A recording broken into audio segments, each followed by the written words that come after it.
जैसा आपने बोला कि आफ्टर सक्सेस हर कोई अब आपसे मिलने आता है, सब तारीफ करता है, सब कुछ।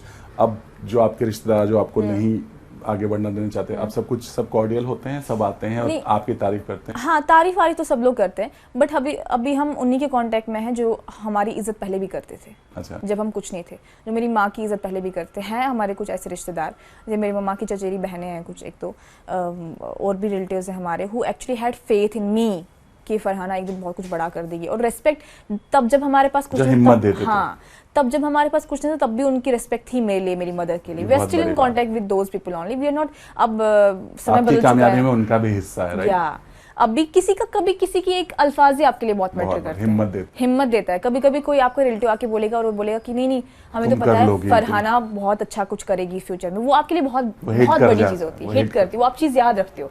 और actually you know, I think words vibrate होते हैं यूनिवर्स में, चाहे वो किसी के भी वर्ड्स हैं, it does vibrate. And a lot of people who didn't help me, who didn't side me, हम उनसे अभी कोई, जैसे कि एक नॉर्मल चीज़ आपको बताऊंगी, जब मैं बिग बॉस में गई थी, हमें कोई स्टाइलिस्ट नहीं मिल रही थी मेरे लिए, क्योंकि मेरे फॉलोअर्स नहीं थे, मुझे कोई जानता नहीं था, तो मेरी मैनेजमेंट को बहुत स्ट्रगल करना पड़ा टू गेट अ स्टाइलिस्ट।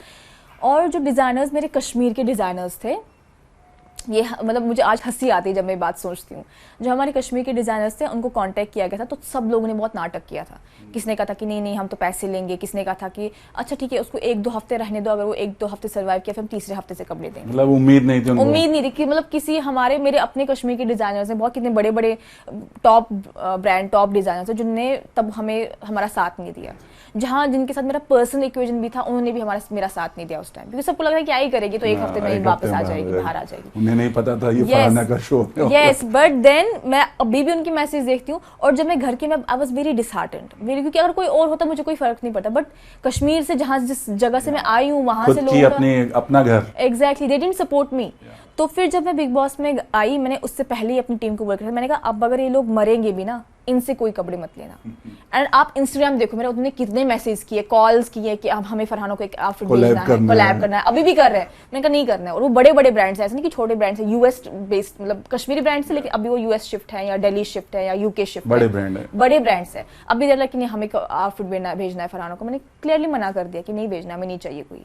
क्योंकि जब उनको तब हमने बोला था, तब उन्होंने बहुत नाटक किया। And you will literally laugh, एक कश्मीरी ब्रांड है, उसने सीधे मना कर दिया था। और फिर इंस्टाग्राम में मैंने उसकी मैसेज देखी, दे वर रेडी टू पे 2 lakhs, बताओ, कि हम 2 लाख देंगे, हमें उसको अपने 3 आउटफिट भेजने दो। मेरी मैनेजमेंट ने मना कर दिया, कि उसने मना कर दिया, हम नहीं ले सकते। सबक मिलना चाहिए, राइट?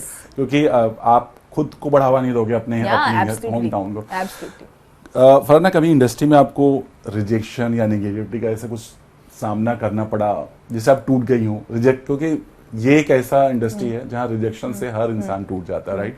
बहुत बड़े बड़े सपने होते हैं, बट रिजेक्शन पे रिजेक्शन, मतलब कई दफा ऐसा हो जाता है, लोग टूट जाते हैं। मैं आपको एक चीज बोलूं, मैं मतलब ये कुछ नुस्खे हैं जिंदगी में जो आप पे इन चीजों को हावी नहीं होने देंगे। मैंने आज तक लाइफ में जितने भी ऑडिशन दिए हैं ना, मैंने कभी मुड़ के उस कास्टिंग वाले को मैसेज नहीं किए कि इसका कुछ हुआ, कभी नहीं किया। आप किससे भी पूछो, इतने लैला मजनू, सिंघम अगेन, जितने प्रोडक्शन है यहाँ के जिनके साथ मैंने काम किया है कश्मीर के, उनको आप जाके पूछ लो। मैंने किसी को मुड़ के मैसेज नहीं किया कि कुछ हुआ, क्योंकि मैं ऑडिशन दिया, भूल जाओ। एज एन एक्टर आपको सीखना है, ऑडिशन आपने दिया, भूल जाओ उसके बारे में। वो अगर आपकी किस्मत में होगा वो आएगा। सिंघम अगेन के लिए मैंने 4 महीने पहले ऑडिशन दिया था और मैं भूल गई थी। वो उसके न्यूज़ आए थे कश्मीर में कि सिंघम अगेन शूट होने वाली है, मैं न्यूज़ देख रही थी, बट मुझे लगा था मेरा नहीं होगा, and I was okay with that. आपको पता है हमारी गलती क्या है एज ए इंसान, हम अपने माइंड को हमेशा एक्सट्रीम पे लेके जाते हैं कि ये तो होगा, मजा आएगा, या तो ये तो होगा ही नहीं, कहाँ मजा आएगा। हमेशा अपने माइंड को न्यूट्रल में रखो, क्योंकि अगर आप बोलते हो होगा फिर वो नहीं होता, तो आपको झटका लग जाता है। अगर आप बोलते नहीं होगा तो वो हो जाता है, तो आप ओवर कॉन्फिडेंट हो जाते हो। हमेशा अपने माइंड को न्यूट्रल रखो। मैं भी whenever I get my self into, I was in big boss, मैंने कुछ सोचा नहीं था कि मैं अच्छा करूंगी बुरा करूंगी, मैं बहुत न्यूट्रल माइंडसेट से गई थी कि जो होगा मैं सिचुएशन वाइज डील करूंगी सब चीजों के साथ। बहुत अच्छी बात कही आपने। आई एम श्योर जो लोग सुन रहे होंगे उनको समझ आएगा, क्योंकि लोग यही सोचते हैं कि टूट गया, नहीं हुआ, ये सब no it should not be like this. Rejection बहुत बड़ी टर्म है, कोई चीज रिजेक्शन होती नहीं है। मुझे लगता है जिंदगी में कभी एक इंसान रिजेक्ट नहीं होता। Rejection is not for a human, वो आपके लिए नहीं बना। यस, वो आपकी नसीब में ही नहीं है। आप कितना उसके पीछे भागोगे, क्या पता आपके लिए वो ठीक ही नहीं है वो चीज।